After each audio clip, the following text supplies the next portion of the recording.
Hola muchachos, buenos días, ¿cómo se encuentran?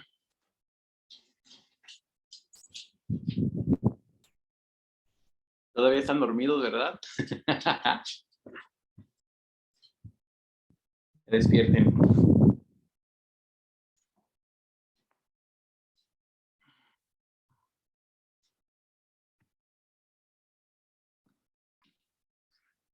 ¿Cómo les fue la semana?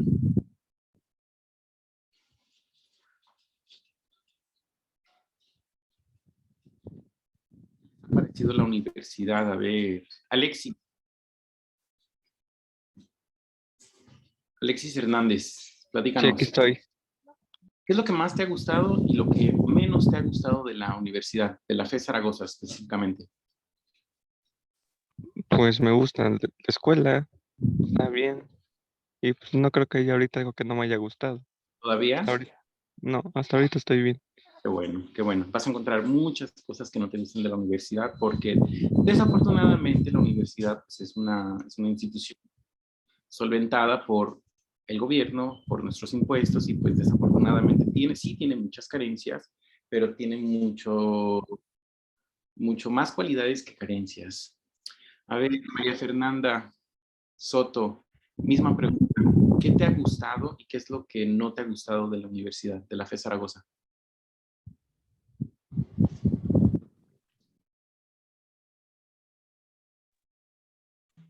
Afer, Soto,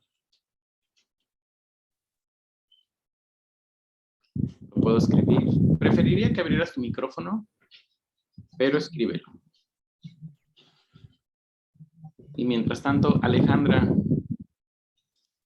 Carolina, ¿qué te ha parecido la universidad? ¿Qué te ha gustado? ¿Qué no te ha gustado? Pues me han gustado las instalaciones. Creo que hay muchas áreas verdes y está muy cómodo el lugar. Y no me ha gustado, pues apenas tuvimos un detalle de que no cabíamos en un salón y nos pudieron pues dar otro. Y estuvimos trabajando en el pasto, pero siento que fue un poco incómodo.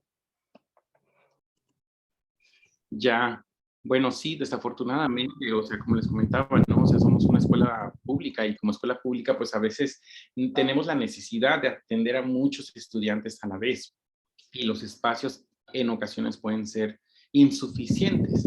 no es que la UNAM no quiera darle acceso a más estudiantes, sino pues es que pues ahora sí que ¿dónde los metemos? Si de por sí ustedes hicieron el examen de selección, pudieron darse cuenta que eran muchísimos los candidatos o muchísimas las personas que quieren entrar a la UNAM, pero desafortunadamente solo se elige un porcentaje mínimo y aún así no cabemos, ¿no? Es un poco difícil.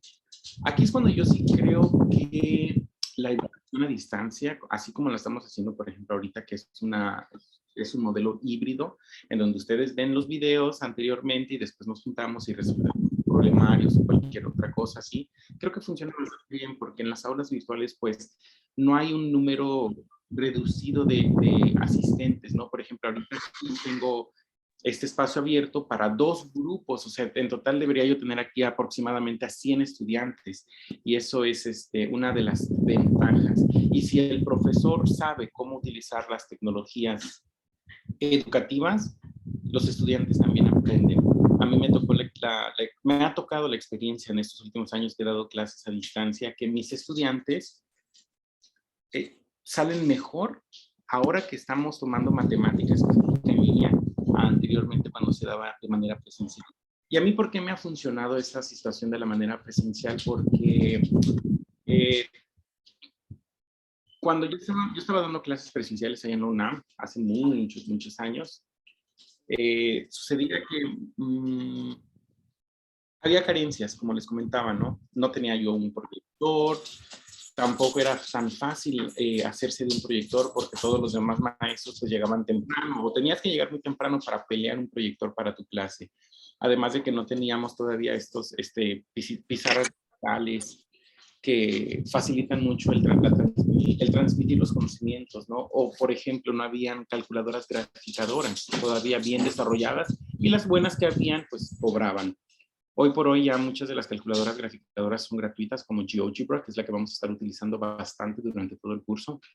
Y eso facilita a que yo lo muestro en mi pantalla, todos al mismo tiempo están viendo mi pantalla y ven cómo lo estoy haciendo, y pues facilita mucho el trabajo hacia ustedes, ¿no? A mí me ha funcionado. Puede ser que a muchos otros profesores que todavía no estén acostumbrados a este tipo de tecnologías no les funcione. Y ahí sí va a depender de cada maestro. Pero sí es cierto, esa es una de las desventajas. Aunque trabajar en el pasto, cuando lo dijiste, dije, me acuerdo, porque en una ocasión, igual cuando yo trabajaba en la FES Zaragoza, ya teníamos que entregar el salón porque iba a venir el otro grupo, pero no habíamos terminado de hacer un examen extraordinario que estábamos haciendo. No extraordinario, un examen final. Y pues les dije a mis estudiantes que lo que podíamos hacer era irse al pasto. Y pues me agradó esa experiencia, pero no era una clase que estaba yo impartiendo, sino más bien ellos independientemente estaban trabajando sobre su examen y fue una dinámica bonita. Muchas gracias, Ale. Y por último, Ricardo Román, tocayo, platícanos, misma pregunta, ¿qué es lo que más te ha gustado y qué es lo que no te ha encantado? Pues me ha gustado en general todo, las instalaciones están muy bien, me gusta mucho el área deportiva y lo que pues menos me gusta es igual el traslado de Campus 1 a Campus 2, porque a veces es tardado y ya. Sí, no es que tenía que ser México, el transporte público, ya saben cómo es.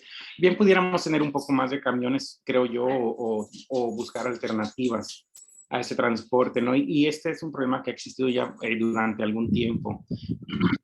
No estoy seguro si es que estén haciendo algo al respecto o no. Yo quiero pensar que sí. El director que tenemos ahorita, el doctor Vicente, es un buen director, entonces realmente entiende y asiste a las necesidades. El equipo administrativo en general que tenemos ahorita es bueno. Está el doctor Vicente, está la jefa de carrera, que es la doctora Raquel, la maestra Leti, que es la coordinadora de áreas básicas. Todas estas personas realmente abogan por las necesidades de la universidad, tanto de los maestros como de los estudiantes.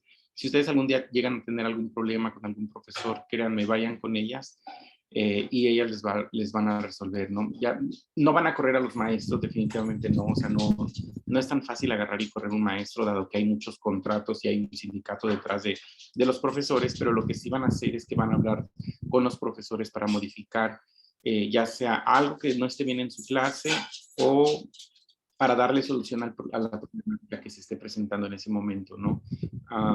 Si el profesor está faltando mucho, o cualquier situación que esté ocurriendo, ¿no? Que sea o no sea culpa del profesor, si hay algún incidente, primero sí les recomiendo, vayan con el profesor o profesora, traten de negociarlo con el profesor o la profesora, y si aún así no hay una negociación, entonces pues acuden ya a dirección. De una vez les comento, no nos tengan miedo, muchachos, ay, es que si le digo o si le decimos, se la va a poner en contra de nosotros. No tengan miedo, ustedes son 30 alumnos, 60, son mucho más ustedes que nosotros, pero también háganlo con mucha prudencia. Si tienen alguna petición que hacer, que sea una petición, pero utilizando la razón y que no nada más sea un producto de un berrinche, ¿no? Que ustedes quieran tener, sino que realmente también pónganse en los zapatos de nosotros como docentes, en los zapatos de los académicos administrativos, y vean qué tan bien se puede lograr eso, ¿no? Porque no tenemos los recursos ni financieros, no tenemos las instalaciones de primera como para poder satisfacer a todas nuestras necesidades, porque también los profesores tenemos necesidades educativas. Quisiéramos y de verdad que todos estamos poniendo un granito de arena para que salgamos adelante con la educación. Al final de cuentas, lo importante es eso, ¿no? Transmitir los conocimientos y que ustedes puedan adquirir no nada más los conocimientos, sino también una actitud profesional para que puedan desarrollarse en el futuro. Maui, perdón, es que está aquí mi perrita.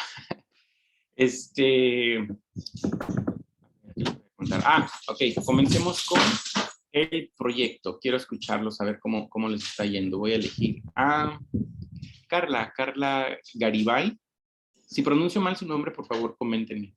Carla Garibay, platícame, ¿qué es lo que han estado haciendo en su proyecto? Pues primero investigamos en el proyecto en el que nos vamos a basar la problemática, que aquí en México, ya después pues plantamos, pusimos a germinar más bien primero.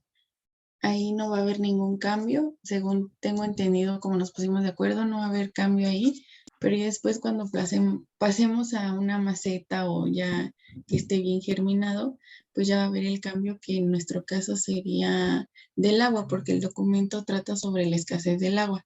Entonces vamos a pues estarle variando ahí cuánto le vamos a agregar y cada cuántos días.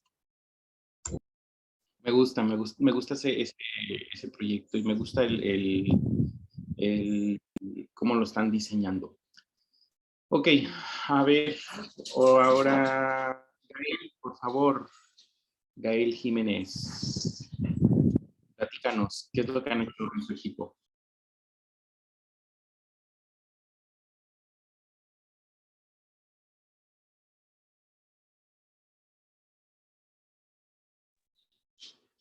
Gael Jiménez Flores.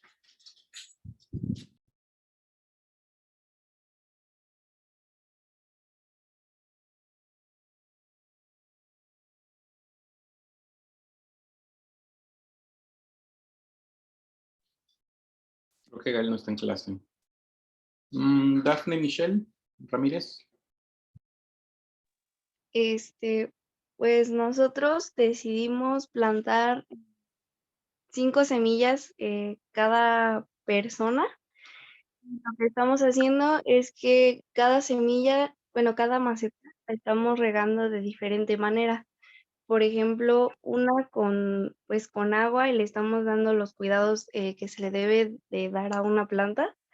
Y otras las estamos regando con otras cosas, como por ejemplo vinagre, agua con azúcar y así, pues para ver pues el crecimiento de cada una con cada cosa diferente. Muy bien, muchas gracias. Exactamente, va por ahí el experimento, ¿no? Por ahí el equipo de anterior se adelantó un poco investigando la problemática, y realmente ese es el orden en el cual se hacen los experimentos. Nosotros los científicos, cuando hacemos investigación, lo que tratamos de hacer es, primero identificamos una necesidad o alguna problemática que se esté presentando. No necesariamente tiene que ser algo negativo, sino simplemente una situación que queramos resolver. ¿no? Que se pueda resolver a través de la investigación científica, a través de las metodologías de la investigación. Una vez hayamos detectado esta necesidad o esta problemática, lo que hacemos es diseñar un experimento. Primero definimos qué es la problemática y si la podemos resolver con algo que nosotros podamos investigar en el área en donde nosotros somos ya expertos. Hacemos primero una investigación teórica, bibliográfica, con muchos artículos científicos, no nada más uno o no nada más un documental, porque un documental realmente no es un artículo científico. No, los documentales no son o no tienen el carácter científico, más bien tienen el carácter de difundir algún conocimiento científico. Ya que tenemos muchos artículos científicos y que ya nos hemos empapado del tema, hacemos un marco teórico. Los marcos teóricos en los artículos científicos suelen ser de 30 páginas hasta a veces 100 páginas, dependiendo de la severidad o de la magnitud de la investigación. Y ya después, entonces, ahora sí podemos diseñar nuestros experimentos. Con ustedes y con este webquest, mi intención no es que ya se conviertan unos expertos en ciencia, porque no es así. Lo único que quiero es que tengan este primer acercamiento con el método científico y este primer acercamiento con cómo nosotros hacemos experimentos y cómo tenemos esos resultados y después cómo analizamos esos resultados, ya sea de forma matemática o de forma estadística, para entonces ahora sí encontrar o darle conclusión a una problemática que nosotros hayamos identificado. Como por ejemplo, en Japón. En Japón se sabe que en la dieta de los japoneses no se incluye muchos alimentos que contengan provitamina A. ¿Quién recuerda para qué sirve la provitamina A? O la vitamina A, pues. ¿Quién recuerda? Para la vista, ¿no? Exactamente. Sí, es una de las funciones, ¿no? Nos sirve para la vista. Entonces, se da la situación que en Japón no se estaba consumiendo la suficiente vitamina A, por lo tanto, la visión se estaba deteriorando. ¿Qué es lo que hicieron? Detectaron esa necesidad de vitamina A o provitamina A y lo que hicieron es que vieron qué alimentos se consumían bastante en Japón, el arroz, por ejemplo, y lo que hicieron es que al arroz genéticamente le pusieron de otra planta que sí produce esa provitamina A, le quitaron ese gen y se lo programaron al arroz.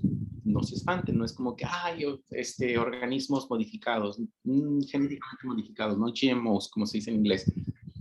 Algunos GMOs, al inicio quizás cuando todavía no había suficiente conocimiento, pues sí era como que dudoso, ¿no? Pero hoy en día la tecnología ha avanzado lo suficiente como para ser muy precisa en cuanto a la ingeniería genética y poder crear este arroz y que es beneficioso para la comunidad japonesa y en general para la comunidad alrededor del mundo, ¿no? Al principio pues sí salía caro, hoy por hoy ya es tan común que ya no es, el costo ya no es tan elevado de estos alimentos. Entonces lo que hicieron estos científicos es una investigación rigurosa, bibliográfica para empezar, y después empezaron a modificar o a jugar con el arroz hasta que hayan encontrado los datos, y los datos los analizaron estadísticamente y encontraron la mejor variación genética para este arroz. Obviamente no es una investigación de 4 meses, 6 meses, es una investigación que lleva su tiempo para poder sacar un producto que realmente satisfaga esa necesidad.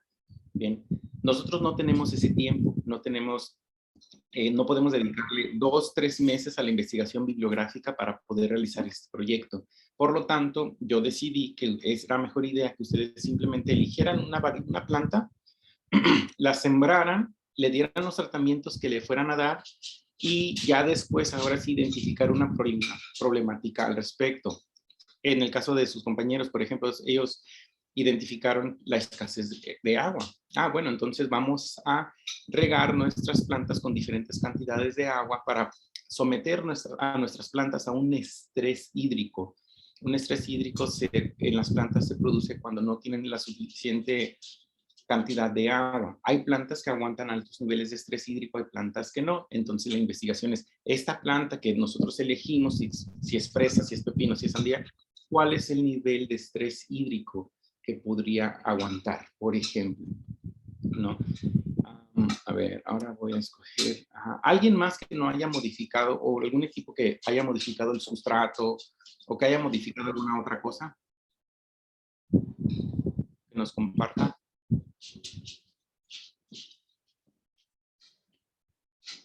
A ver, Nisa Hernández. ¿Ustedes qué hicieron con su proyecto?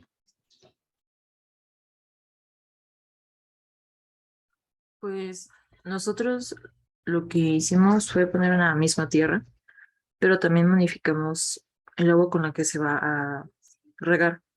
Le pusimos agua destilada, agua de lluvia, agua salada y me parece que agua embotellada, perdón. Nos pusimos de acuerdo también los días en los que vamos a regarlas, que va a ser martes, jueves y domingo. Se le va a echar la misma cantidad de agua y para el porcentaje de el agua con sal se le va a agregar a cada taza de agua 2 cucharadas. Y por el momento es lo que llevamos. Ok, creo que lo tienen bien delimitado. Me gusta, pero a ver, vamos a ver qué más ha hecho. Algo que no sea el agua, porque como que estamos todos haciendo el mismo proyecto. Angélica Violante. ¿Ustedes qué están haciendo con su proyecto? Bueno, es que también estamos practicando lo del agua y bueno, a mí me tocaron cuatro plantitas, así que modifiqué la tierra por una fresca y una que ya tenía bueno, la mayoría de nosotros también utilizó una que ya tenía nuestras plantitas o unas plantitas que ya teníamos en casa. En este caso yo tenía también una porción de tierra que estaba seca y estoy intentando ver intenté ver si la rehidrataba y la empecé a limpiar porque tenía como que restos o sobrantes. También una persona de mi equipo nos había informado que pues había distintos tipos de sustrato que podíamos utilizar y en su mayoría creo que estamos todos limpiándola y reformando la tierra. Y bueno, yo me tomé esa libertad porque pues como problemática vi que pues no siempre la tierra va a estar estable, entonces quería ver si podíamos volver a utilizar una tierra que ya pues estaba seca o que ya no parecía aparentemente que no tenía vida o que no podía formar vida. Me gusta. Aquí la única situación es que teóricamente ustedes deberían de estar utilizando todos los que están participando en este proyecto, más bien todas las plantas que ustedes están sembrando, deberían estar en las mismas condiciones, es decir, todas deberían de estar o en tierra y la misma calidad de tierra, o en fibra de coco, si es la que la van a sembrar en fibra de coco, o todas en algodón. Obviamente yo sé que, pues, que eso requiere recursos, ¿no? Que, profe, pues es que nos está pidiendo que compremos un costal de tierra y que además la llevemos a la escuela y que la repartamos allá. Pues, o sea, sí sería como que lo ideal, más bien lo ideal es que ustedes todos tuvieran todas las plantas en el mismo lugar y que se sembraran y se crecieran en el mismo lugar, pero pues obviamente eso es un poco complicado. No está mal lo que están haciendo y creo que la problemática que planteas es bastante interesante. Y entonces, a lo mejor ese sería un proyecto que pudieran ustedes tomar. En lugar de hacer variaciones de las sustancias de riego, a lo mejor identificar, agarrar así como que todos agarren tierra, ¿no? Y pónganse de acuerdo. A ver, tú vas a nutrir esta tierra con composta y tú la vas a nutrir con granos de café o residuos del café, de la cafetera, y tú la vas a reanimar, vas a reanimar esta tierra con hoja, y tú la vas a reanimar con alguna otra sustancia. Y una vez ya tengan la tierra reanimada, entonces sí poner todos a germinar las mismas plantas y ver en qué tierra reanimada se dieron mejor las condiciones para esa planta que ustedes están sembrando. Y esa es una muy buena problemática, porque se sabe que alrededor del mundo y de manera específica en México se están perdiendo muchas tierras de cultivo y se están perdiendo precisamente por el uso excesivo o el abuso de agroquímicos. ¿Que son malos los agroquímicos? No todos los agroquímicos son malos, definitivamente no, pero sí hay unos que se están usando de manera excesiva y también por toda la maquinaria que se está utilizando, se está compactando la tierra, de tal manera que cada vez es más difícil que esa tierra produzca buenas plantas. Entonces es muy buena problemática, lo sacaste. Es una alternativa, ¿no? Para que no todos tengan el mismo proyecto. Les voy a platicar, el año pasado tuve un equipo que hizo un proyecto bastante interesante, en donde ellos pusieron a germinar sus plantas, no me acuerdo qué fue, si fue pepino o si fue, no me acuerdo, pero fue una cucurbitácea, ¿no? Fue el pepino, melón, una de estas, ¿no? Y taparon las plantas cuando todavía estaban pequeñas, no las taparon totalmente para aislarlas del oxígeno, pero más bien les pusieron un papel celofán encima y cambiaron el color del papel celofán. Entonces, unas las pusieron sin papel celofán, ese era el testigo. Otro grupo de 5 plantas las taparon con papel celofán azul, otros con papel celofán amarillo, otro con verde y así otro con rojo, ¿no? Entonces, lo que ellos trataron de identificar, obviamente el papel celofán lo que hace es que rebota el color amarillo, y por ejemplo, el papel celofán amarillo rebota el color amarillo y por eso nosotros alcanzamos a ver que el papel es amarillo y todos los demás colores los deja pasar. Entonces, con el papel celofán amarillo, la planta estaba recibiendo todo el espectro de colores menos el color amarillo. Igual con el verde, la planta estaba recibiendo todos menos el verde. Y así hicieron ese experimento y encontraron, no recuerdo cuál fue el papel celofán que mejor les funcionó para esa planta, ¿no? Entonces, eso es algo muy interesante, ¿no? En la unidad número 5 de este curso de física, ahí es donde vemos óptica. Y se halló eso y estuvo muy interesante ese hallazgo y me gustó bastante el cómo lo diseñaron. Y obviamente, pues la problemática, ¿no? que hay es la escasez de alimentos, esa es otra problemática, y ellos se enfocaron hacia cómo poder producir mejor plantas y más rápido y de forma orgánica que no dañara el medio ambiente. Bien, pues esas son las diferentes ideas que ustedes pueden estar haciendo para sus proyectos. Sí les recomiendo que vayan subiendo sus evidencias. Voy a abrir hoy o mañana, más bien voy a abrir otro espacio en el Classroom para que ya suban la segunda evidencia. Y lo que sí quiero es que de aquí al próximo fin de semana que nos volvamos a ver, vayan solamente investigando cuáles son las diferentes problemáticas que puedan existir, ya sea de manera local, es decir, en su ciudad o en alguna otra ciudad, ya sea de México, del país, o a nivel estatal o a nivel nacional, incluso a nivel internacional, es decir, si ustedes identifican una problemática en algún otro país que ustedes puedan resolver con este proyectito aquí en México, pues adelante, también es válido, ¿no? Identificar estas problemáticas.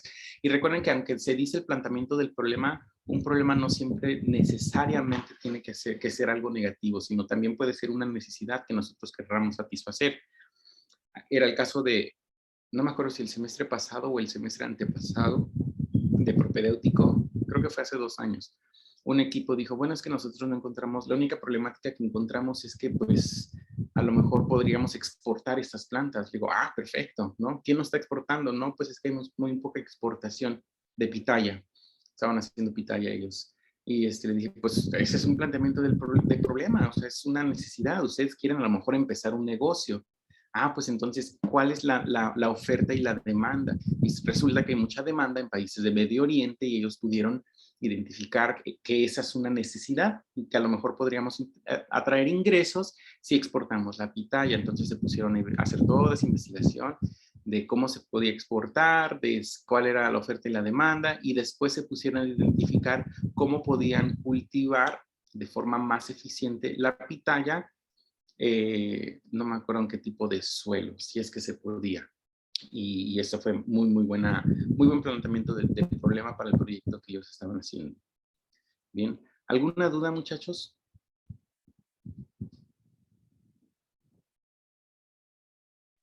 No, por favor. Muy bien, entonces vámonos al Classroom, vamos a abrir el problemario para que ya empezamos a resolverlo.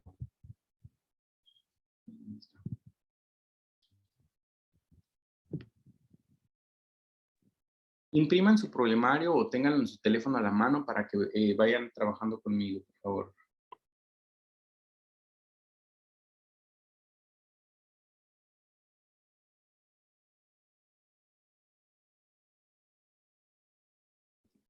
¿Pudieron ver el video que les dejé?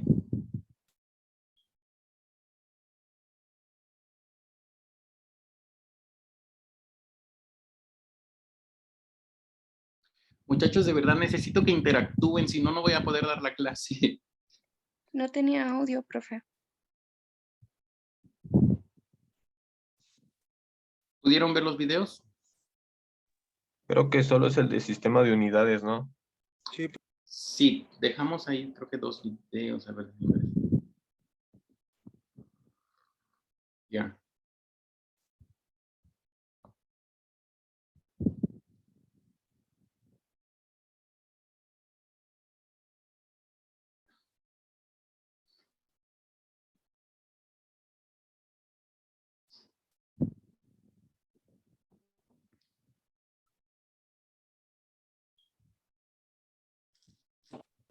Son, sí, ok, nada más.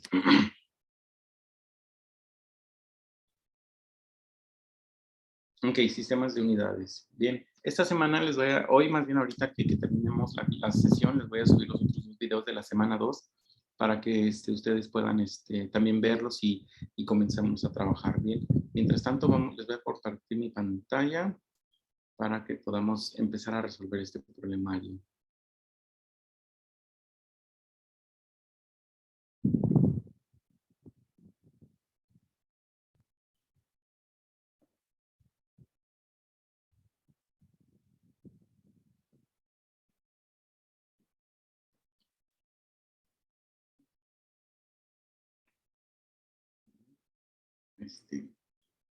Ok, muy bien. Resulta que en la ciencia, como ustedes seguramente ya han visto en algunos otros cursos de la secundaria y de la preparatoria, a veces manejamos cantidades excesivamente grandes o a veces manejamos cantidades excesivamente pequeñas.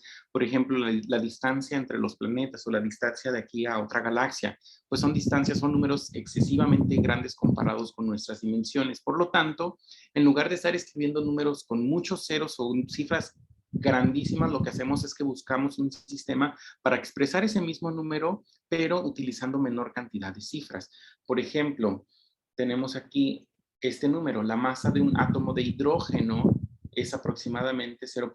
Y un montón de ceros, 17 gramos. O sea, ni siquiera tenemos una balanza analítica que nos pueda pesar ese átomo de hidrógeno.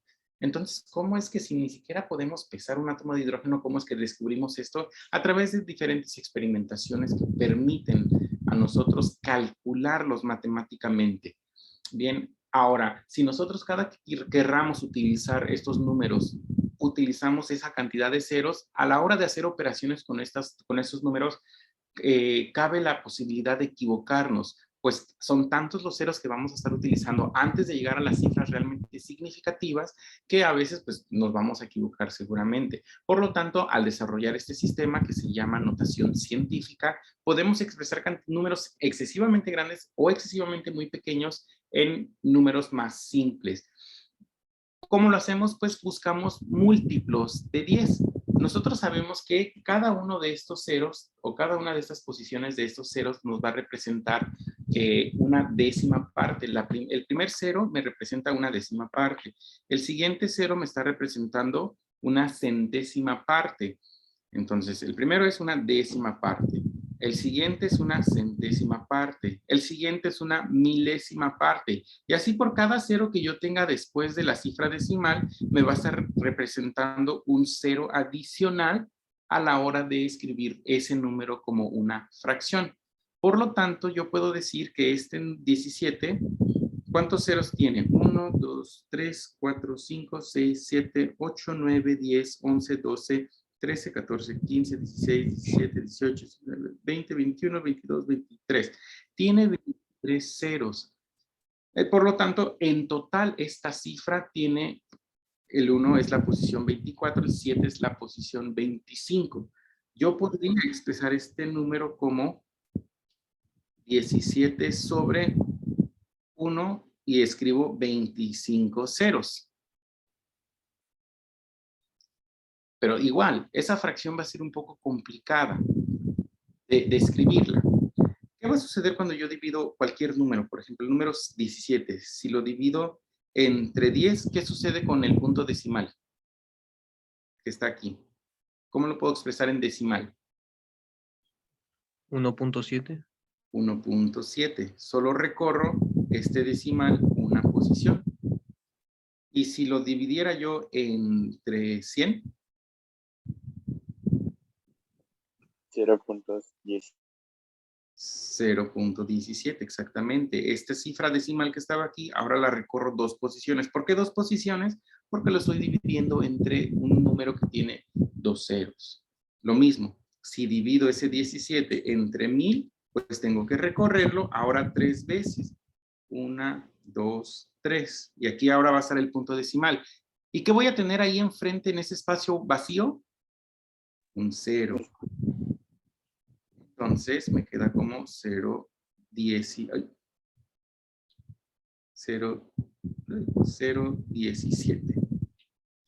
Y ahí está. Y ahora, si este número 17 lo estoy dividiendo entre 25 ceros, quiere decir que voy a recorrerlo 25 veces hasta llegar a esta cifra. Pues ahora lo que voy a hacer es que lo voy a convertir de esto a un número que yo pueda comprender un poco mejor. ¿Cómo lo voy a hacer? Voy a recorrer esta cifra decimal hasta aquí 23 veces, una más 24 veces. Al recorrer esta cifra decimal 24 veces, entonces este número me puede quedar como 1.7 por 10 a la menos 24 gramos. ¿Por qué por 10 a la menos 24? Recuerden que a final de cuentas los exponentes negativos, si es que ya los vieron en matemáticas, me representan el recíproco. ¿Cómo yo puedo escribir un número que tiene un exponente negativo? ¿Cómo lo puedo reexpresar de tal manera que ese exponente ahora sea positivo? Sobre una fracción, ¿no? Como un recíproco, una fracción, donde en el numerador yo tengo 1 y en el denominador voy a tener ese mismo número a esa misma potencia, pero ahora con la potencia positiva. Bueno, pues entonces este número lo puedo reescribir como 1.7 por 1 sobre 20, no sobre 24, sobre 10 a la 24. Bien. Y como esto es una fracción, y esto pues también lo puedo expresar como una fracción si lo divido entre 1, al multiplicar estas dos fracciones, esta fracción con esta fracción, multiplico numerador por numerador, y esto me da 1.7 sobre 10 a la 24, es decir, 1.7 sobre, y así 24 ceros. Pues es exactamente, ese número es exactamente el mismo que este que habíamos visto originalmente. Y así es como podemos utilizar esa notación científica y resulta que es mucho más fácil estudiar este número y hacer operaciones con ese número que hacer operaciones con este. Y así es como nosotros utilizamos la notación científica en ciencias. Imagínense, el átomo de hidrógeno es una partícula muy pequeña, como que pues expresarlo en gramos o en términos de gramos va a ser muy difícil. Incluso hasta pesarla, no la podemos pesar. No podemos simplemente agarrar un átomo de hidrógeno, así exactamente uno, y ponerle una báscula. Es tan pequeño que ni siquiera lo alcanzamos a ver. El número 2. La masa de un electrón es aproximadamente 9.1 por 10 a la menos 31 kilogramos. Expresa este número en forma decimal. ¿Qué es lo que vamos a hacer con ese punto decimal?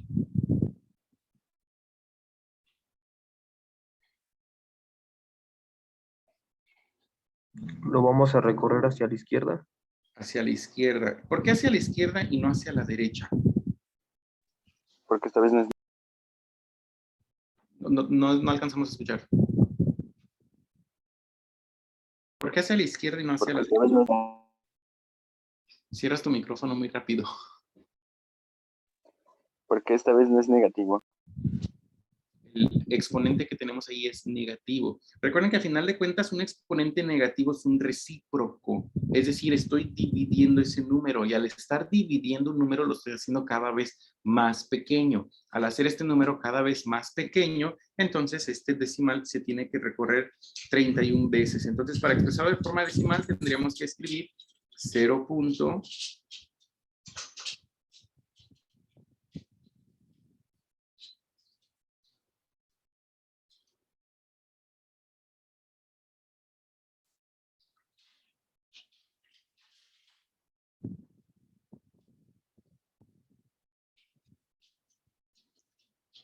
1, 2, 3, 4, 5, 6, 7, 8, 9, 10, 11, 12, 13, 14, 15, 16, 17, 18, 19, 20, 21, 22, 23, 24, 25, 26, 27, 28, 29, 30, 31 posiciones para que ya no quede en notación científica.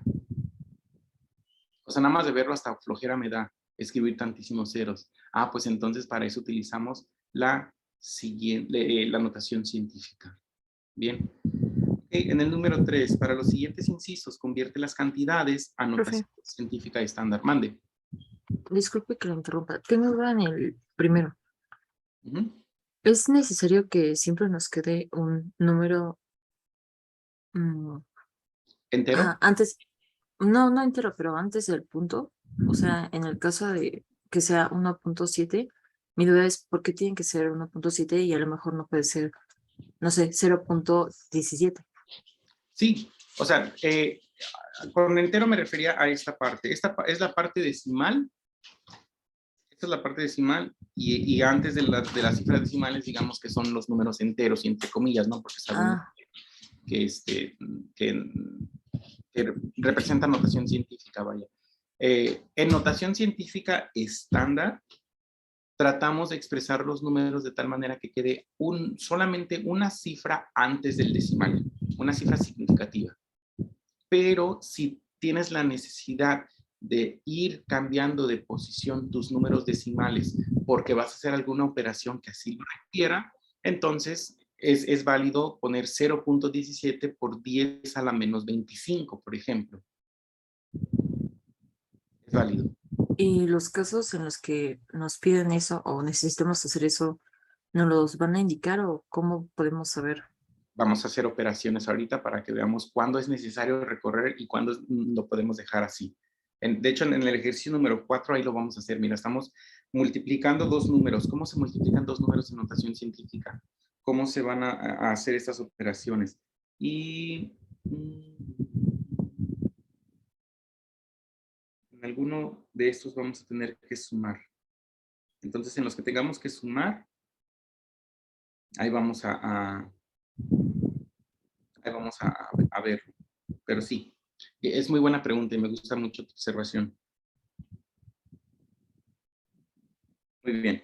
Mientras tanto, como ya comentábamos y ya nos introdujo un poco su compañera a esto, la notación científica que utilizamos en las ciencias tratamos de que quede de manera estándar. ¿Qué significa que quede de manera estándar? Que quede al menos una cifra, o no al menos, más bien una cifra decimal antes, o una cifra más bien significativa antes del punto decimal. Aquí, por ejemplo, en 644 por 10 a la 8, ¿dónde estaría ubicado ahorita ese decimal?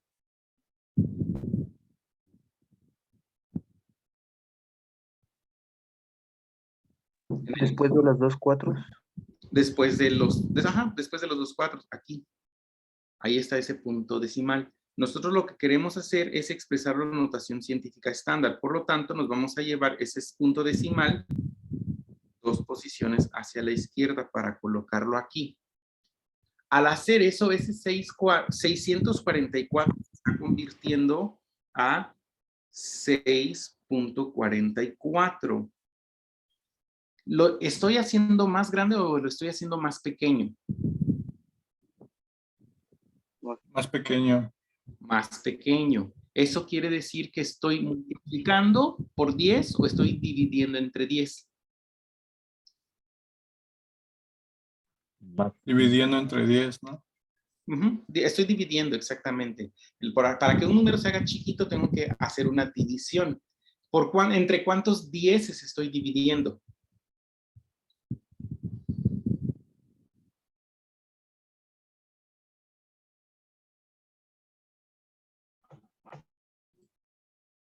Entre 100, ¿no? ¿Cuántos? 100. Entre 100, es decir, entre 2 dieces.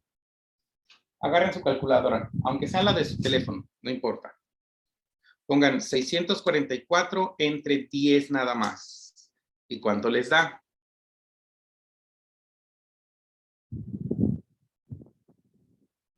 64.4. 4.4. Ah, entonces lo que realmente hice yo fue recorrer este punto decimal. Lo recorrí una sola vez, 6.4. Ahora vuelvan a dividir entre 10. Y ahora eso se convirtió a 6.44. Ah, entonces estoy dividiendo entre 2 dieces. Dividir entre 10 y luego dividir entre 10 es exactamente lo mismo que dividir entre 10 por 10, es decir, 100. Ah, pues si estoy dividiendo entre 100, este número tendría que ser, este 8 tendría que ser más grande o más pequeño.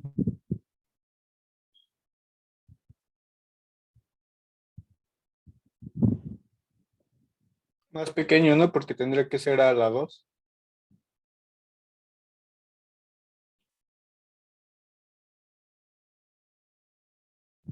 ¿10 a la 2? ¿No sería las 6 porque estamos contando los 2 cuatros?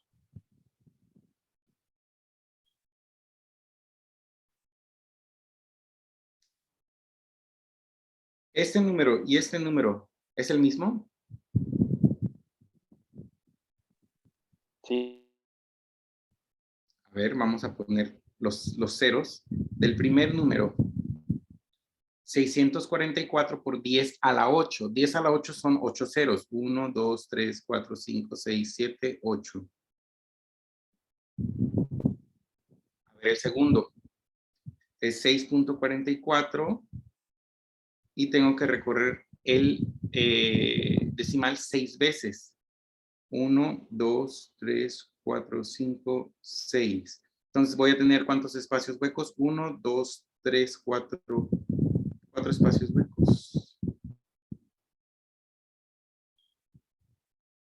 A ver, vamos a ver. 1, 2, 3, 4, 5, 6. Sí. ¿Es el mismo número?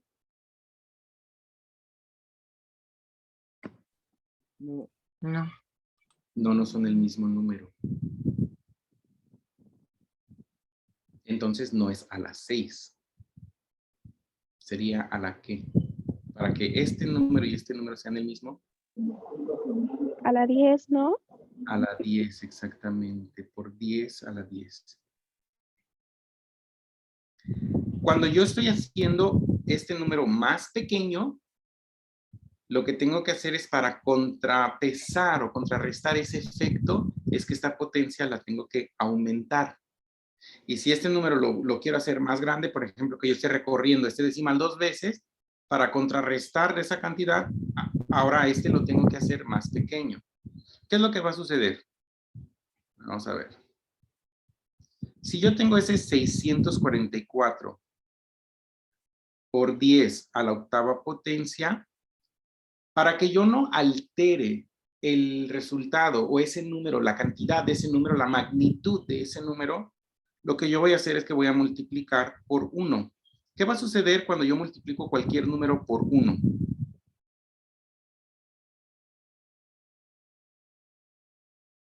Queda igual. Queda igual, no le estoy haciendo nada. Pero en las ciencias y en las matemáticas nos encantan los unos mágicos. Los utilizamos todo el tiempo. Si yo multiplico por 1 no va a suceder nada. ¿Y cuánto me da 5 entre 5, por ejemplo? 1. 1. ¿Cuánto me da 2 entre 2? 1. ¿Cuánto me da menos 3 entre menos 3? 1. ¿Cuánto me da A entre A? 1. ¿Cuánto me da pizza entre pizza? 1. Cualquier cosa entre sí mismo nos va a dar 1. Pues, ¿qué sucede si yo aquí multiplico por 100 y divido entre 100? Pues estoy multiplicando por un 1. Y ese es nuestro 1 mágico. ¿Y por qué es mágico? Porque precisamente nos va a dar esa potencia. ¿Qué es lo que voy a hacer?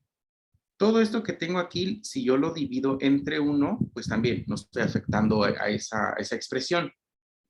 Y creo entonces estas dos fracciones que yo puedo multiplicar. Al multiplicar estas fracciones me queda entonces 644 por 10 a la octava por 100, que eso es 10 al cuadrado.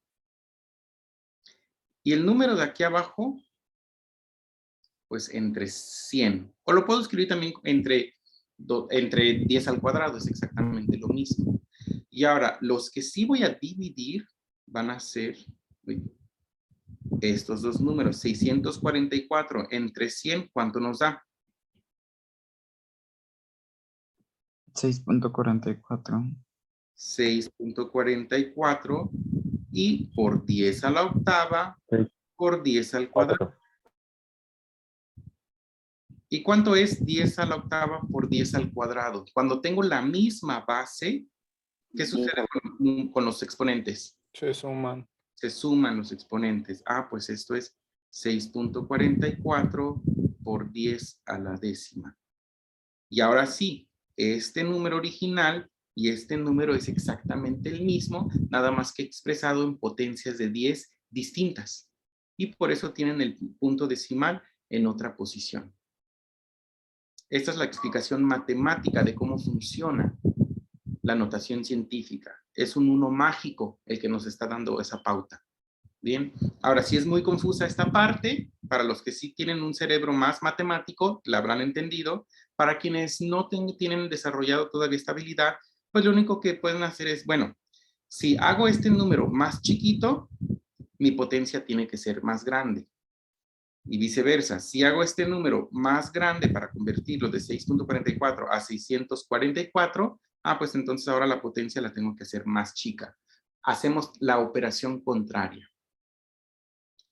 Esto entonces es 6.44 por 10 a la octava potencia. Y para expresar la notación científica estándar, ¿cómo quedaría?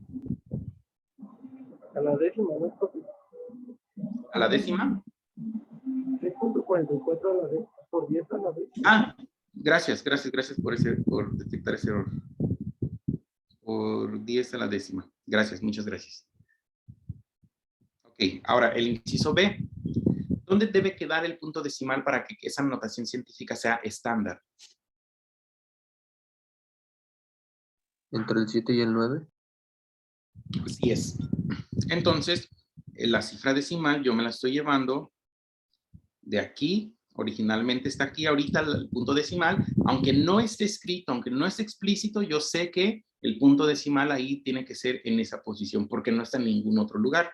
Entonces lo recorro. 1, 2, 3. Y ahora va a estar aquí.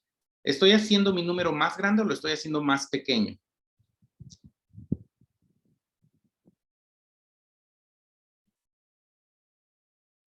Más pequeño. Más pequeño. ¿Cuántas veces más pequeño?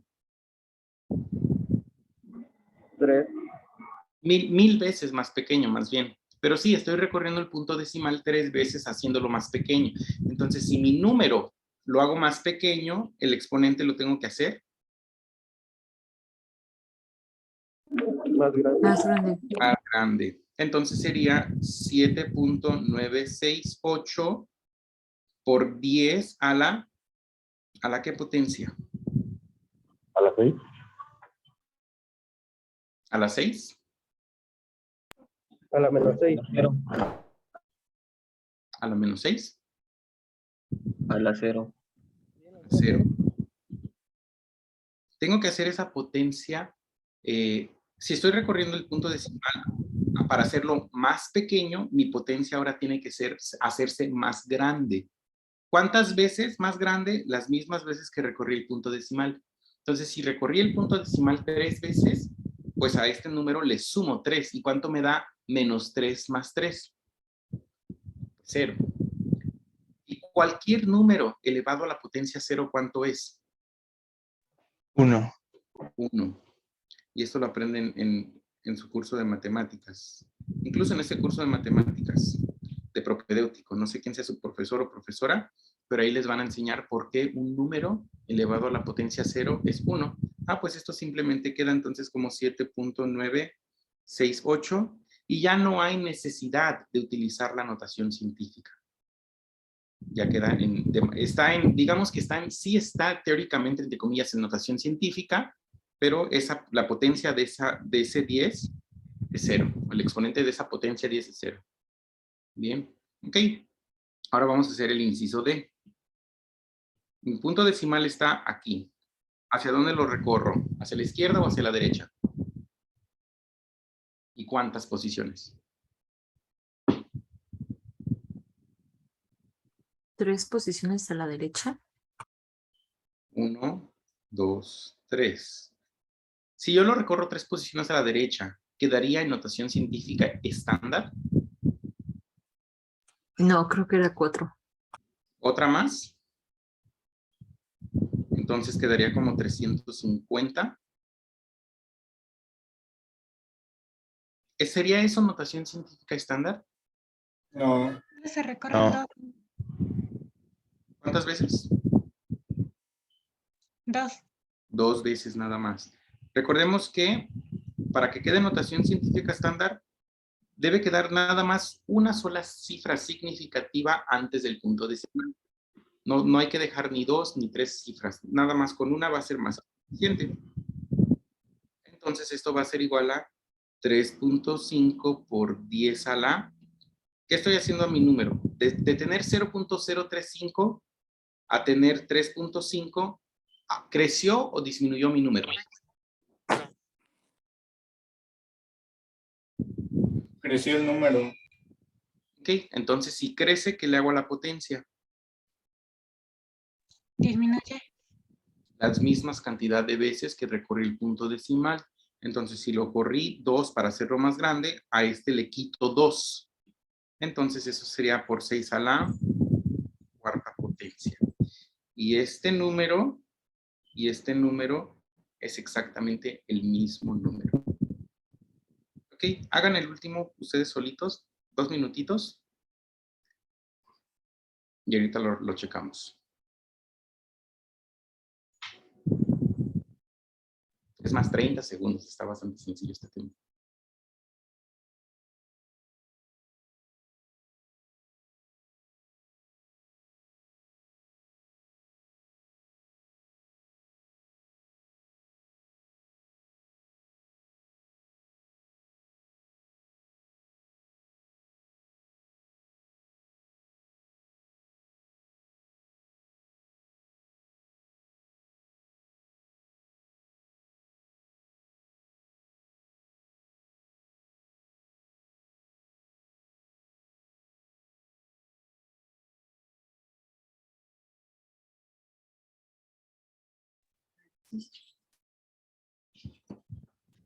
¿Cómo les quedó?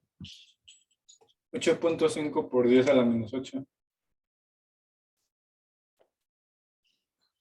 8.53 por 10 a la menos 8. Muy bien. Okay. ¿Alguna pregunta, muchachos, de notación científica y la notación científica en estándar?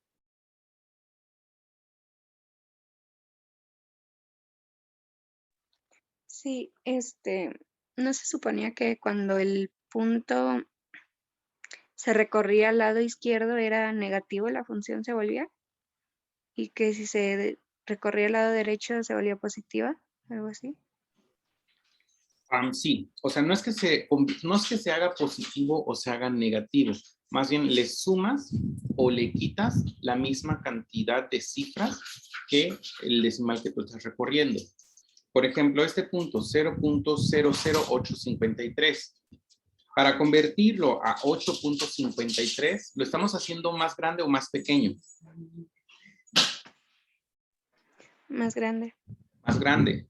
Y le hacemos lo contrario a nuestra potencia. Esta potencia de menos 5 la tenemos que hacer más pequeña, la misma cantidad de cifras que recorremos el decimal. Recorremos 1, 2, 3. Para contrarrestar el peso de crecer este número, ahora la potencia la hacemos del valor que ya tiene, ahora lo tenemos que hacer 3 números más pequeño. Si de por sí menos 5 está en el lado de los negativos, ahora 3 números más pequeños lo convierte a menos 8. Ok, gracias. ¿Sí? Muy bien. Profesor, Mande. a lo que se refiere es que, por ejemplo, en el inciso D, dependiendo del signo de la potencia, ¿es el mismo número que se le va a sumar? O sea, por decir, si es menos 5, ¿se le va a sumar menos 3? Ajá. Si lo quieres ver así, como a final de cuentas, una resta es la suma de números negativos. Así es otra manera de verlo. Bien, por ejemplo, si este número fuera 0.00853 por 10 a la novena potencia y lo queremos expresar en notación científica, pues hacemos exactamente lo mismo. Si recorremos el punto decimal 3 veces hacia la derecha, para hacerlo en estándar, entonces, sin importar cuál sea este número, a ese número siempre, como lo recorrimos 3 veces, le vamos a restar 3 veces. Entonces, 9 menos 3 es 6. Menos 5 menos 3, pues por eso nos dio menos 8. ¿Ya quedó? Profe, Mande. pero bueno, entonces, si nos dio menos 8, ya no entendí por qué arriba no nos dio menos 6 y por qué si nos dio 0. Porque este número es 9. Ese número es menos 5. Vamos a trazar una recta numérica.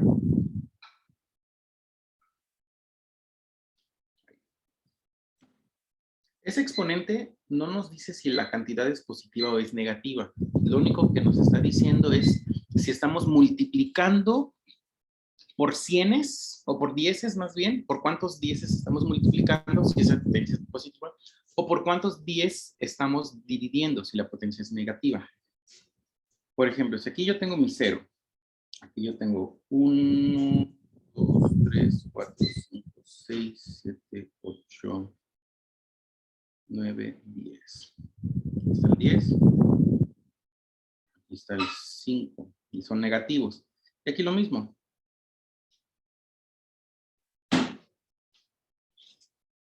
Bien. Ok. La potencia original de este número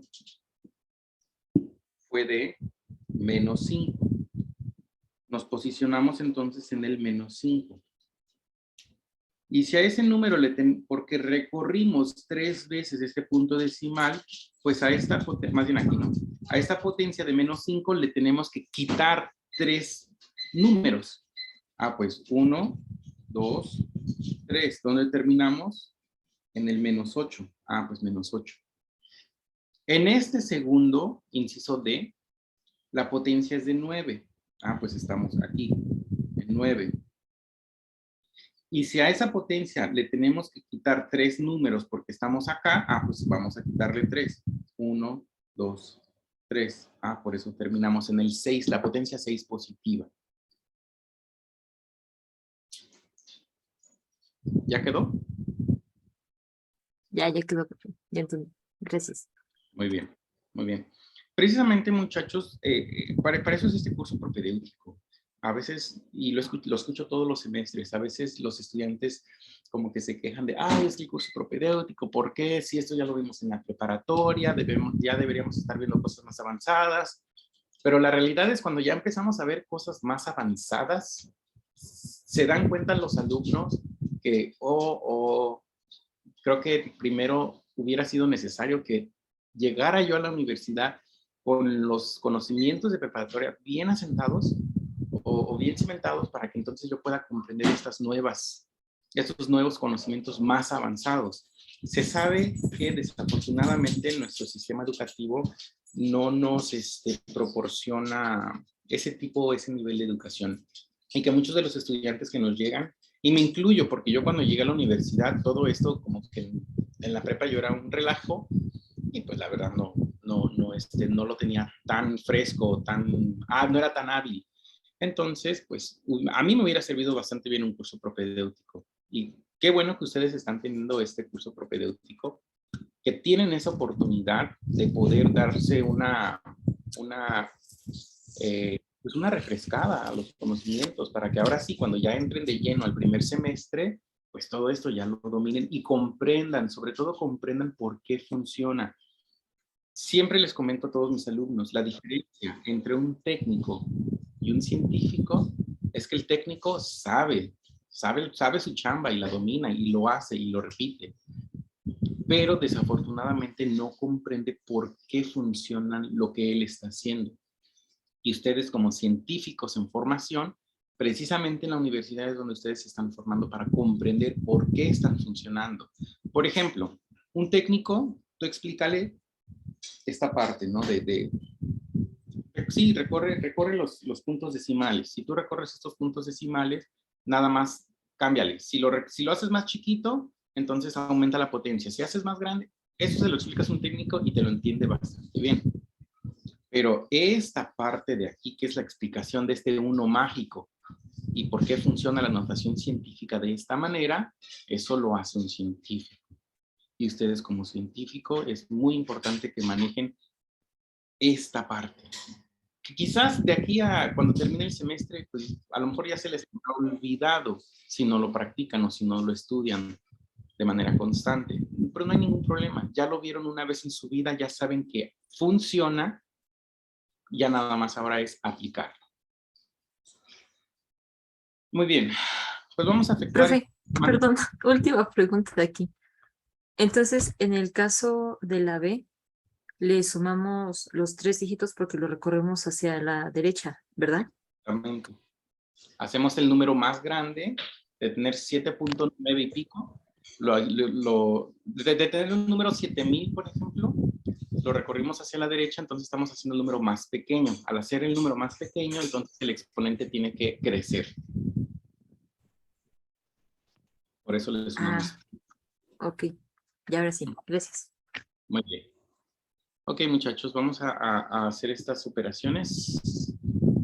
Vamos a multiplicar esos números. Cuando nosotros estamos multiplicando números con notación científica, lo que hacemos es que factorizamos. A final de cuentas, ese 5 por 10 a la 4 lo podemos expresar una multiplicación con una X, o lo podemos expresar simplemente como 5 paréntesis y luego paréntesis 10 a la 4. Esto entonces se convierte a 5.0 por 10 a la cuarta por 1.6 por 10 al cuadrado.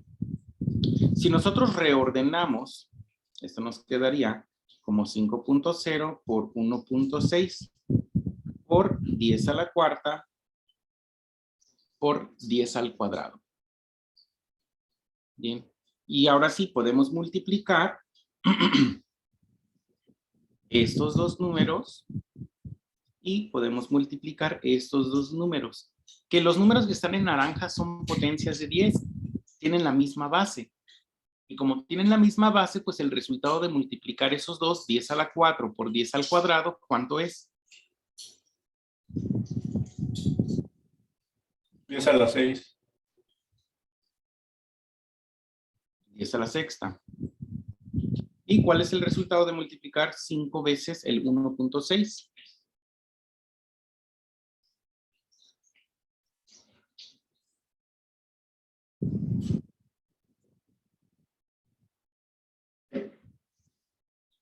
Ocho. Entonces me queda que 5 por 1.6 es 8 y esto es 10 a la sexta, entonces el resultado es 8 por 10 a la sexta potencia. 8 por 10 a la 6.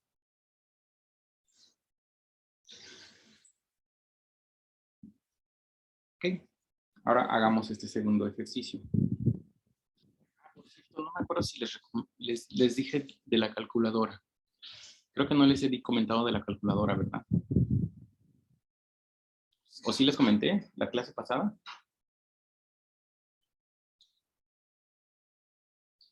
Sí, se supone que sí nos comentó, pero ¿Qué les dije?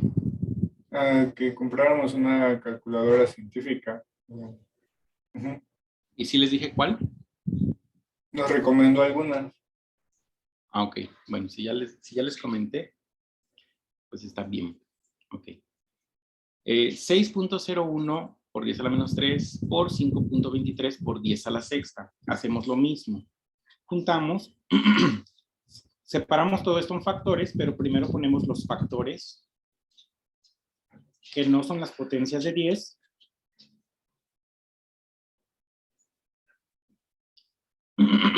Y después los que sí son potencias de 10. Entonces, ahora sí, con su calculadora, 6.01 por 5.23, digo, tendríamos que estar haciendo esto a mano realmente. Y eso nos da 31.4323. Y luego las potencias, ¿cuánto nos da? Menos 3 más 6. 3. 3 positivo. ¿Ok? Bien, pero queremos expresar esto en notación estándar, en notación científica estándar. Entonces, ¿cómo quedaría mi resultado? ¿Qué le hago a ese punto decimal?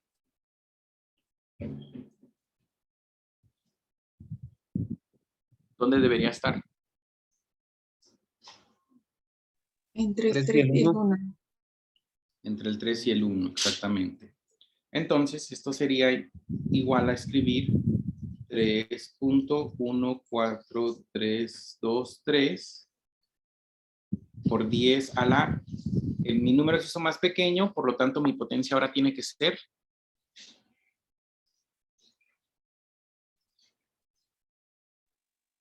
Más grande. Más grande.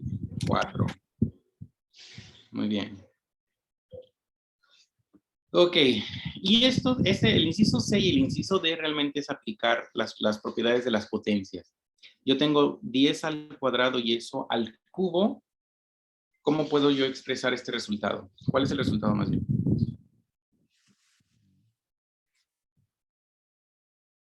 10 a la 6. 10 a la sexta, exactamente. Una potencia elevado a otra potencia, lo único que hago es que multiplico esas potencias. ¿Y por qué funciona? A final de cuentas, este 10 al cuadrado elevado al cubo, este cubo me está diciendo que yo multiplique este 10 al cuadrado por sí mismo, ¿cuántas veces? 3. 3 veces. Ah, ok. Pues entonces tengo 10 al cuadrado por 10 al cuadrado por 10 al cuadrado. Es lo que me está diciendo este cubo. Y este cuadrado me está diciendo que cada uno de estos 10 lo multiplico por sí mismo, ¿cuántas veces?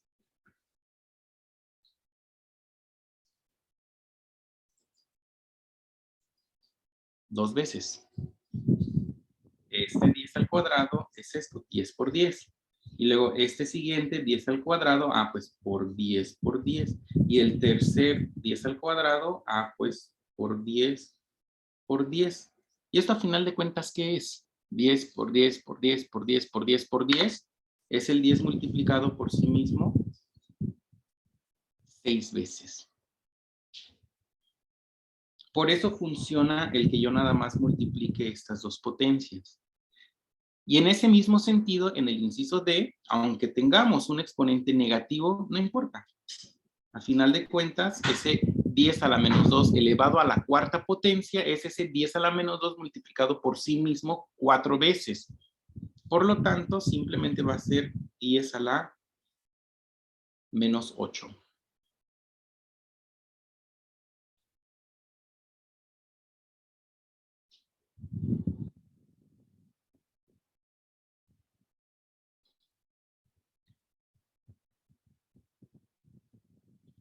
En el inciso E, tengo 2.0 por 10 a la 5 y todo ese número elevado a la 1/3. ¿Qué es lo que puedo hacer? Igual aplicar propiedades de las potencias. Este 2.0 por 10 a la 5 lo puedo reexpresar como 2.0 por 10 a la 5. Y al final de cuentas es el mismo número. Lo puedo poner así, o si no quiero utilizar paréntesis, 2.0 por 10 a la 5ª potencia. Y todo esto está a la potencia de 1/3. No sé si ya vieron esto en matemáticas, en su curso de ahorita de matemáticas o no, pero las potencias fraccionarias, yo las puedo expresar ¿de qué otra manera? Raíces. Como raíces, y esto sería la raíz cúbica. Bien, pero no es el caso, no nos conviene utilizar esa raíz cúbica todavía. Lo que sí nos conviene es que esa potencia la podamos distribuir entre ambos factores. Cuando yo la distribuyo entre ambos factores, entonces esto me queda como 2.0 a la 1/3 por 10 a la 5ª a la 1/3.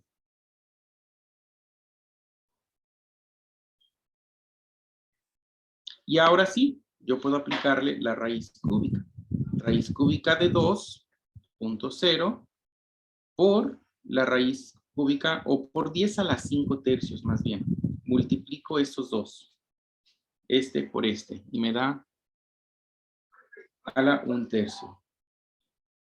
¿El número 2 tiene raíz cúbica exacta?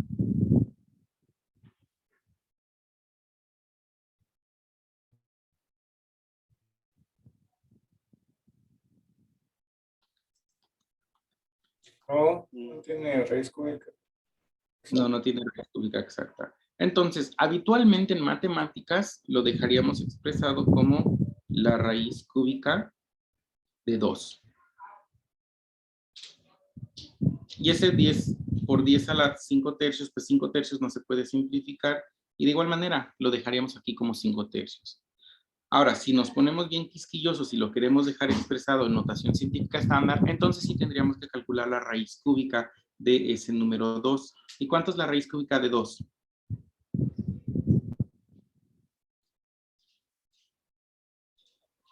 Uno punto 4, 41, 42, 13, 56, 2. Raíz cúbica, no raíz cuadrada.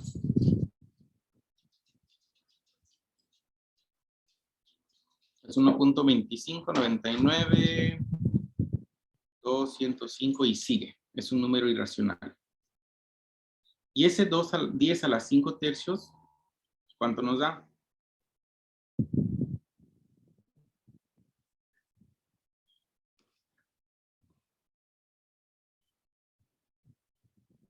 Ahora multiplico esos dos números y nos da 58.48035 y así. ¿Cómo puedo expresar este número en notación científica?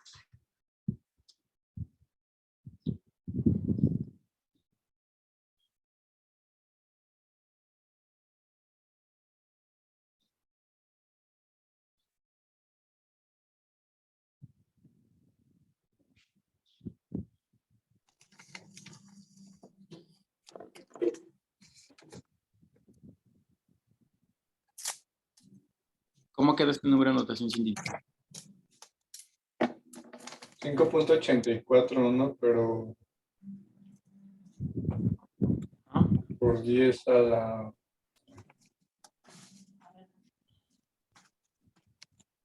Por 10 a la...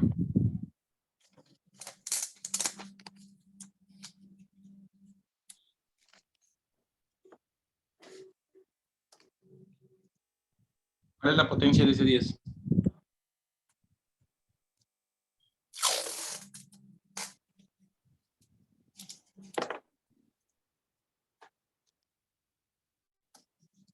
Dices que no pesan, ¿verdad?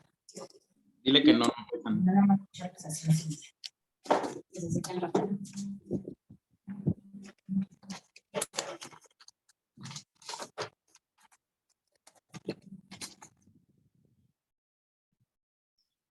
¿Cuál ¿Cuál es la potencia de ese 10, muchachos?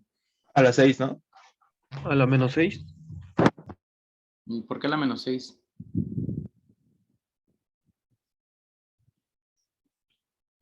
Yo le estaba tomando en cuenta el 5/3, ¿no? No, ya no. Ya No sería la 1. el 10 a la 5/3 es 46.41. Y el producto de estos dos es esto. Ok.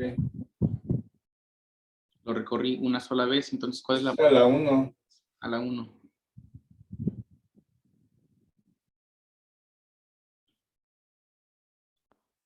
Pues ahí quedó. Ok, muchachos. Entonces, a ustedes de tarea les queda el 5, 6, 7, el 8, 9, hasta el 9. Para esta semana hagan hasta el número 9. No es para entregar todavía, vamos a entregar el problemario, pero hasta que ya hayamos cubierto todos estos temas. Pero es el problemario con el que vamos a estar trabajando. ¿De acuerdo? ¿Alguna duda, muchachos? Sí, profe. Yo tengo duda en el último ejercicio.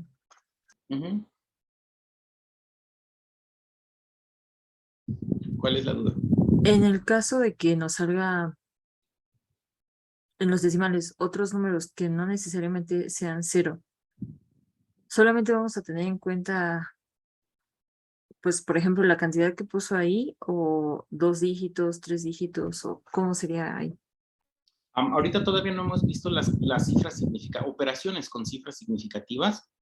De hecho, ahorita terminando la clase les voy a subir el video y ahí precisamente se explica cuántas cifras debo de estar utilizando al hacer estas operaciones. Si todas las cifras que me está arrojando la calculadora o si nada más 2 de ellas, 3 de ellas, ¿cuántas tengo que utilizar? Bien, la sesión de hoy es más bien que aprendan a utilizar la notación científica y hacer operaciones con notación científica. Ok. Está bien, profe. Ok, muy bien. Pero muy buena pregunta y muy buena observación. ¿Alguna otra duda, muchachos?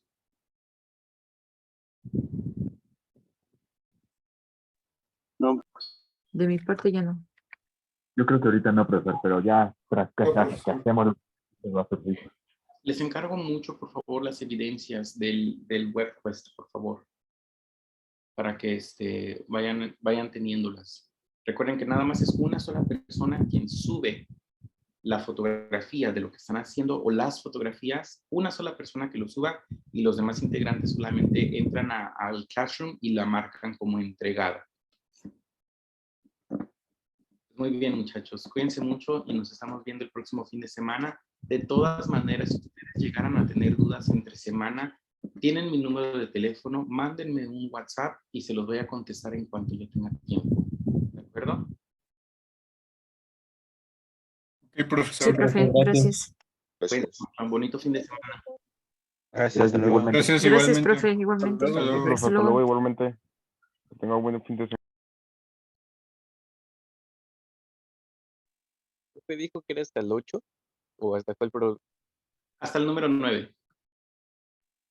Gracias.